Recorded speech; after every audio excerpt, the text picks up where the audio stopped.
Manifestation Pod. We are Louise and Sam, two ordinary mums living extraordinary lives through friendship, self-improvement, manifestation, the law of attraction, and a little bit of the magic. We look forward to you joining us on our fortnightly podcast.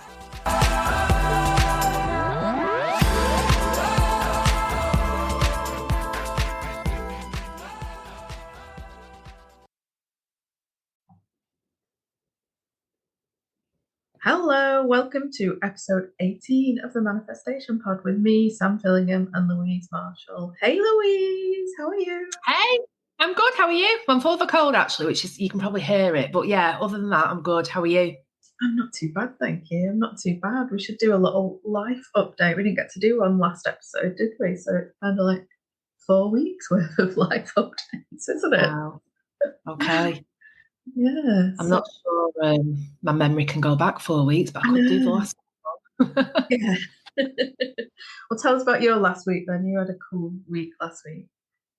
Yeah, so it's my birthday last week, which was good, but I was absolutely full of a cold. I've still got a little bit of it now, but last week, I mean, we were supposed to do this pod last Tuesday and I just couldn't talk, so we didn't do it. But yeah, it was good. So I had a very quiet birthday because I was really poorly. I went out for food with friends on Tuesday night. Didn't even have a pudding. We were all full of cold, so it was really quick and couldn't wait to get home.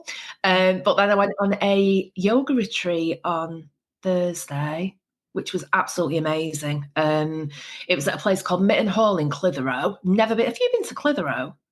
I used to work quite a bit around Clitheroe. I've got a friend that lives there, so I know Mitten Hall quite well because she used to rave about it. Oh, it's beautiful. Yeah, if I ever get married again, Mitten Hall is where I'm going to get married. I was thinking that as I was walking around. It's the most beautiful building, and obviously they were putting all the Christmas decorations up, and it was just, yeah, it was lovely. So yeah, we did a yoga retreat, which was yoga, a session on resilience with a trainer who I've been on a couple of hers. She's called Caroline Dakin. She's really good. And then we had a sound bath, which I've never done before. Have you done a sound bath? Yeah, I love the sound bath. Absolutely love it. What did you make of it? It was the weirdest thing. So I don't know if partly because I was full of a cold, but we lay on the floor with blankets and cushions, which is, my idea of a really good time anyway. And she was doing all this sound stuff. And then something happened that everyone thought I fell asleep. I didn't, but I wasn't in the room. It was the weirdest thing. So I could hear her. Yeah. And I could hear what she was saying, but it didn't make sense. Like the words, although I could hear the fact she was making a noise, let's say, the words weren't penetrating my brain at all. She could have been saying anything. And I felt as if, I don't know how to describe it. I felt like I was almost underground and she was on top, and I could just hear these words and these sounds. But I went to a completely different place. And I think I looked asleep. I think the fact that I didn't hear anyone, everyone thought I was asleep. I kind of thought I was asleep, but I wasn't because I was very in the room. It was very similar actually to how I felt when I did that yoga nidra. Do you remember when I tried it once on YouTube and I said there was one person that I didn't like a voice and it went through me, and the second person was really good? It felt like that. I almost had an out-of-body experience. But afterwards, I had to drive home. It was like an hour and 20 minutes. I had to sit in the car for ages to come round because I was so zonked out. Yeah. That's like a different level of consciousness, I think. Oh, it was lovely. I was so relaxed afterwards. Yeah, it was really, really nice. And I think because I've been ill all week as well, it felt much needed. It was really, really lovely. It was a lovely way. I was thinking it was a Thursday as well, should have been working really. But what a nice day to spend the Thursday. Oh, that's the way to spend your weeks, isn't it? Let's get more retreats in during the week. Oh, honestly, it was. Yeah, I'd love like a room in my house. I could just go and do stuff like that every day. I'd be like a different person. It's so good. Yeah, it's really good for you. I do love a good sound bath. And yeah, so with yoga nidra, like there's 5 layers of consciousness it takes you through. And so that sounds like the sound bath does a similar thing, because you kind of, it's an awake awareness state of consciousness. It's very different from any other state of consciousness you would naturally get in through any normal meditation or anything like that. It's so good for you to like just unlock your peace, creativity, like all sorts. It's magic. Yeah, it was lovely. And then I came home, I got home at about, I don't know, 3, 4 o'clock in the afternoon, and I fell asleep on the sofa for maybe an hour and a half, completely zonked out. And then I woke up, I felt okay. And then I thought, oh, I'll never sleep tonight. And I slept like a baby that night and then overslept the following day. So yeah, something good was happening. Yeah, absolutely. Oh, I'm so glad you got some good rest after being poorly and it being your birthday and everything. Like, Yeah, it was. It was really, really nice. They're going to do it every year, and I'm definitely going to sign up to that because, oh yeah, it was lovely. And I think a day was just, they do a 4-day one, which is mega expensive, and I do fancy doing that. But I think there's something about a short space of time that you really get the most out of it. Not that I'm trying to get the most out of it, but I was just really, I was so full of gratitude for being there all day. Everything we did, I was thinking, I'm so happy right now. It was just yeah. with lovely people doing really nice things. And yeah, it's very good for you, isn't it? Oh, it is. It's the best. It's the best. Well, I didn't go on any retreats last week, but I had a good week. We put the Christmas decorations up like 2 weeks. Yeah. So they're up. That's always fun. That really cheered the kids up as it does. So that was good. I did another yoga nidra class as well on Friday. That was brilliant. Oh, how was that? Was that your second one? The second one, yeah. So that came round quick.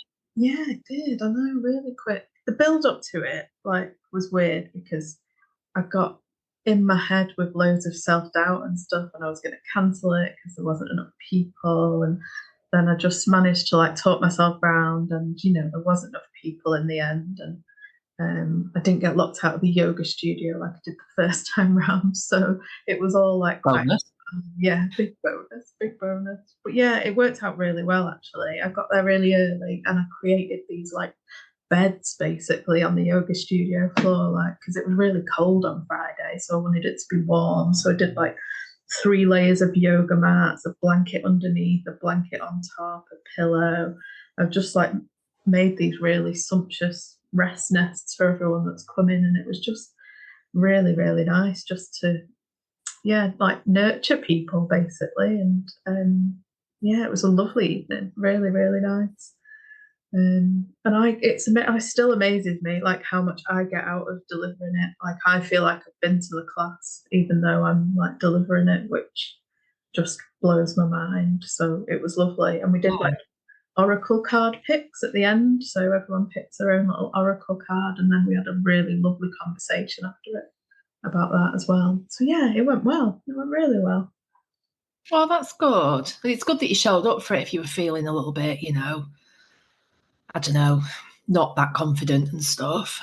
Yeah. It's always good to, get yourself out. I keep saying, get yourself out of your comfort zone and push yourself to do these things, because you never come away from doing things like that thinking, oh, I wish I hadn't have gone.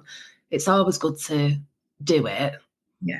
Yeah, exactly. I'm glad I kind of met the resistance and balanced it out. It wasn't like pushing through, like ignoring instincts. It was kind of just recognizing that, it's just a bit of like confidence and stuff of, the first times, and getting through it. So it was good. It was good. So yeah, I don't know what's next. So apart from, I'm doing an online event for winter solstice, so I'm starting to get excited about that and think about that. Yeah, and then see what happens with in person in the new year. I'm just going to take it easy and lean into it. Excellent. That sounds like I've had a bit of a restful time. Yeah, that's good, isn't it? That leads very nicely into our topic today, doesn't it? It does. So today we're going to talk about a calm Christmas. There's a book called Calm Christmas, and there's a podcast, and I've listened to a couple of episodes of the podcast, and it's really quite nice. It's quite relaxing to listen to it, actually, all about not kind of bowing down to the pressure of Christmas and making it so you're running yourself ragged in the lead up to it, and just kind of managing your expectations and those expectations of people around you. And I'm really doing that this year. So we moved house in April, and I have to say, I love this house, but the one thing that it hasn't got, which my old house had in abundance, is a feeling of coziness in the living room. And I've also got nowhere to put any Christmas decorations, so we've got no surfaces at all. So I'm having to kind of accept that we're not going to have that lovely Christmassy feel that we had in our old house. We're gonna get our decorations out today. They're in the garage, and I really wish I'd not put them in there because they're at the back of everything, and it feels like a bit of a job getting them out. But we're gonna do it after school tonight. But I am going to manage my own expectations about making it as cozy as possible. Yeah. But bearing in mind that I'm not in my old house, we've got floorboards and not carpet, and that doesn't really lend itself to cozy. So yeah, I'm going to do my best with it. And also money with Christmas. I think we all kind of not panic about money at Christmas, but realise how much it's going to cost. And this year, for the first year ever, I mean, well, it's not the first year ever. I do it every year, but I'm not successful with it. I've wrote a Christmas list, and I went shopping on Saturday, and I've actually stuck to it. So usually every year I say I'm not going mad, especially with Charlotte. I'm not going to buy loads and loads of stuff. I'm just going to buy her stuff that she wants or needs, and get a few quality things rather than loads of quantity. And then every year it gets to 3 weeks before Christmas, and I panic and think, oh, I'm a rubbish mum because she's only got this, and this. And then I'll go to somewhere like Primark, spend probably £50 on a load of crap. And she's got loads of presents. But this year I absolutely haven't. So I've gone with the budget. I've bought it. And within that budget, I've shopped around as well. So some things, she wanted some Ugg boots. She's not having real Ugg boots until her feet have stopped growing. So I've got some Jack Wills ones, which are a little bit cheaper. And I got all my Christmas shopping. And then I realised that the budget I set myself, I've got some money left over. So I went on Love Holidays on Sunday night. And I've discovered that if I don't go mad, because there was like Black Friday deals on, I think we're going to go away in January.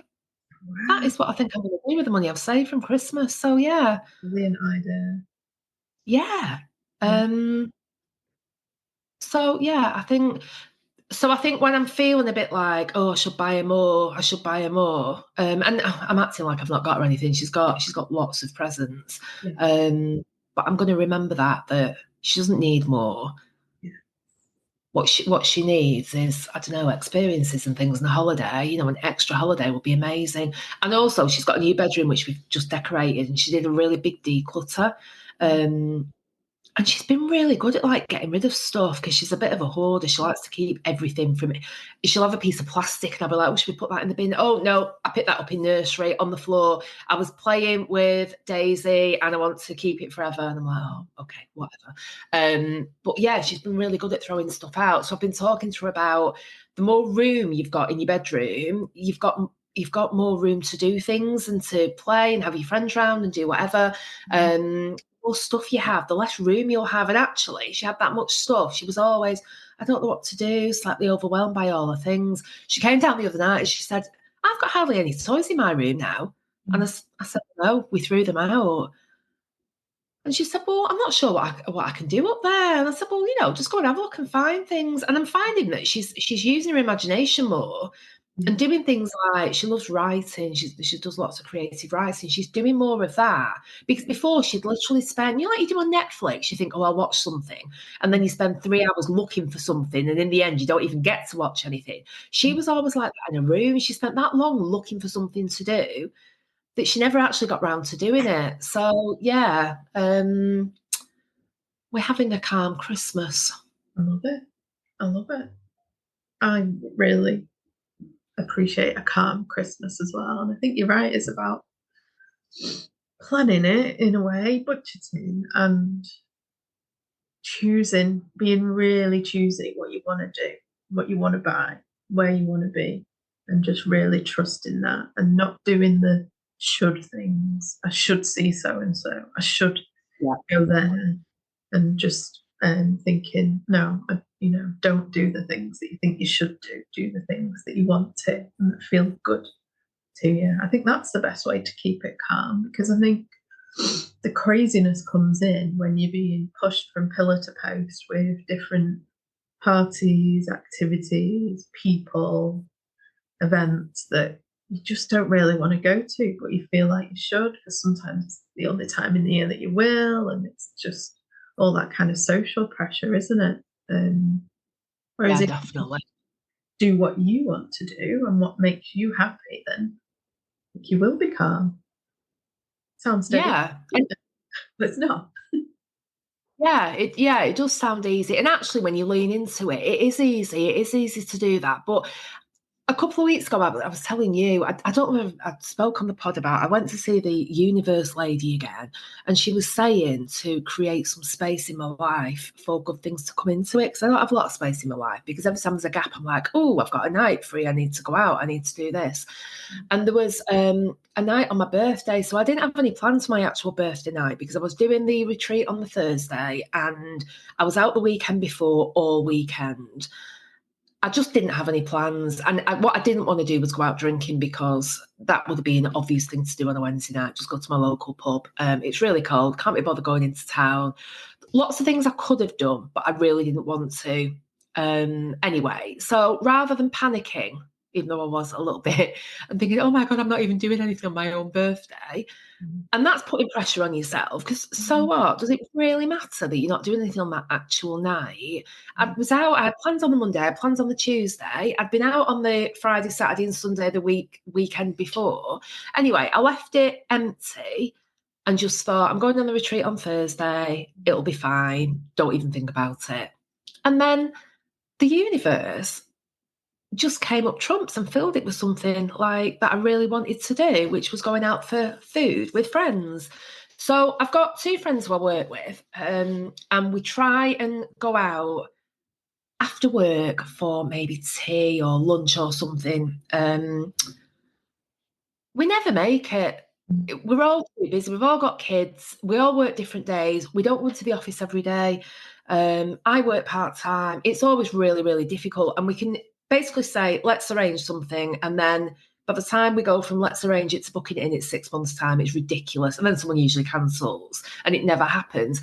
Anyway, so I was sat in work on like the Monday, and Amy, my friend, said, so what are you doing on your actual birthday, Louise? And I said, nothing, not really got any plans. So she was like, all right, okay. Have we booked anything in at all for this lunch? And I was like, no. So she won't let me check my diary. So she checked the diary. She was like, can we all do next Wednesday? And I was like, yeah, I can do next Wednesday. In fact, it was 2 days' time. I said, oh, that is my birthday. And she was like, oh, no way, let's do that. And so we went out for tea. And that would never have happened, because I would have always had something booked in.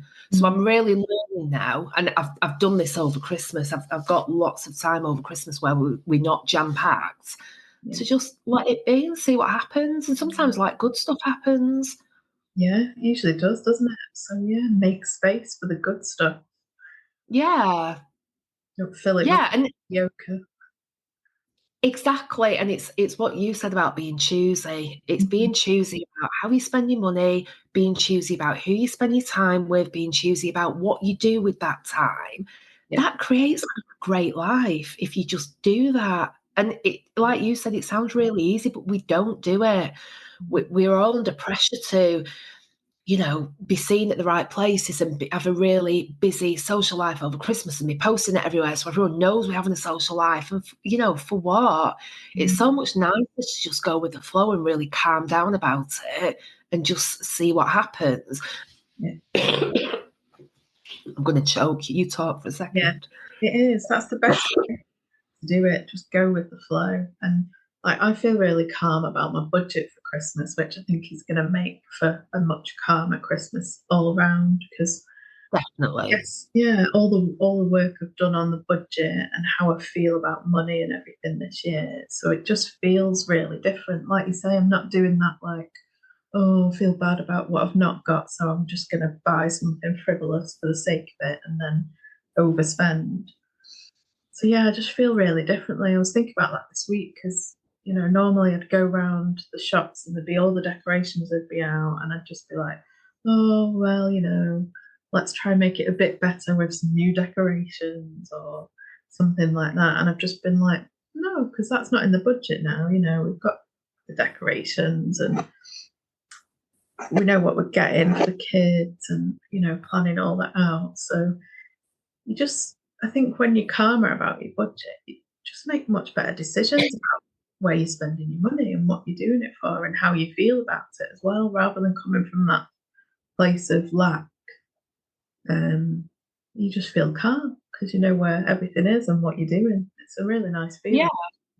It is a nice feeling. And I think things like, decorations. Oh, I went to Manchester on Saturday. Dear God, there's no cost of living crisis in Manchester at all. There's just stuff everywhere. And I was walking around the shops. I knew what I wanted. I didn't have a lot of time. I was really restricted with my time. I only had 2 hours. But yeah, I was like, no wonder people spend a fortune because there's just, and it does entice you. Even I was like, oh, that looks really nice. Oh, look at that. And it's just because they're in pretty boxes. They're the same stuff. They're just in pretty boxes that some marketing person's thought up. And it's really hard to resist that. But if you look at what it is, do I want it? Do I need it? Is it going to bring joy to my life? No, it isn't at all. It just looks all shiny and new right now.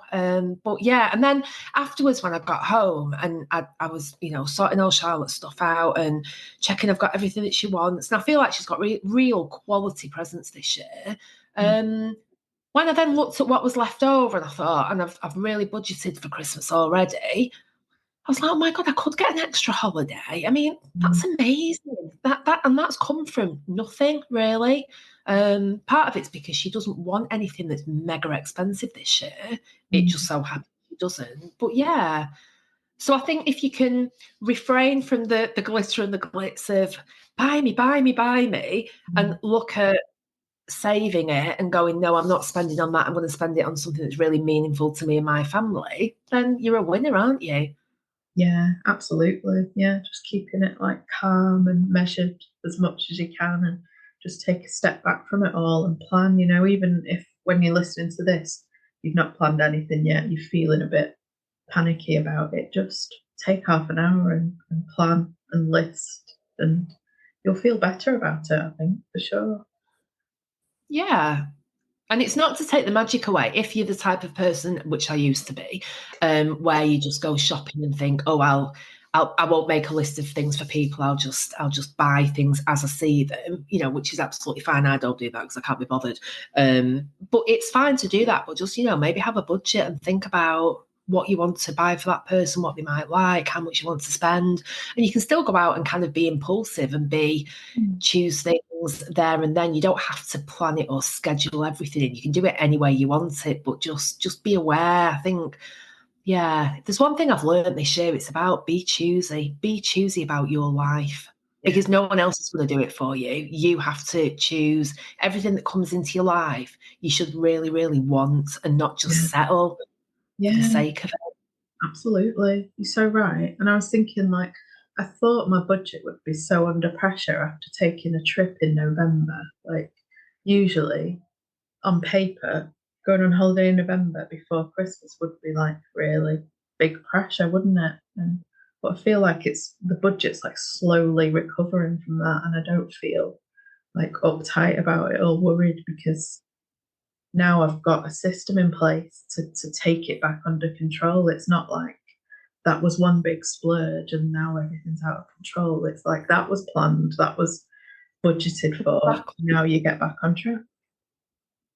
Yeah, exactly. And if you plan and budget for everything, you can have a holiday right before Christmas or right after Christmas without it affecting the rest of your budget and indeed the rest of your life. When I had to buy a new roof in, I think it was June, moved house in April, went on holiday in May, needed a new roof in June or July.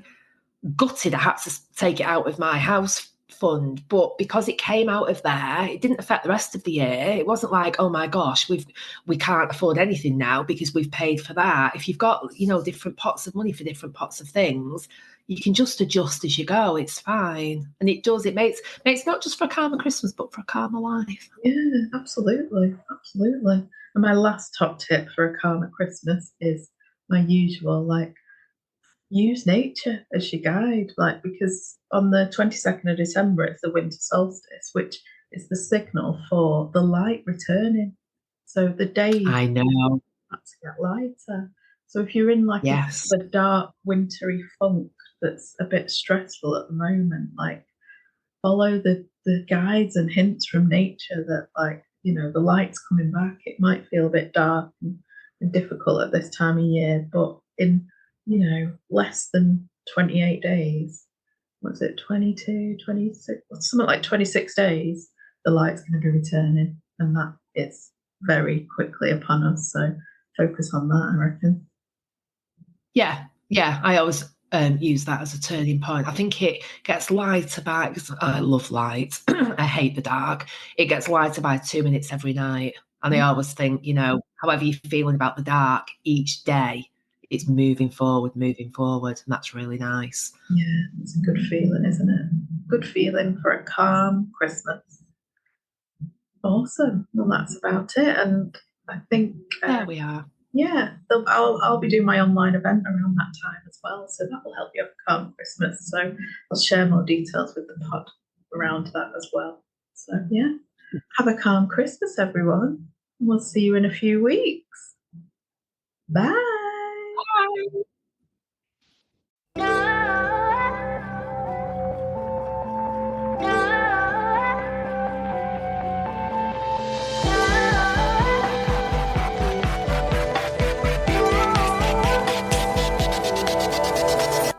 You've been listening to the Manifestation Pod with me, Sam Fillingham, and Louise Marshall. Please follow, subscribe, and rate our pod. Share with friends to support two ordinary mums living extraordinary lives.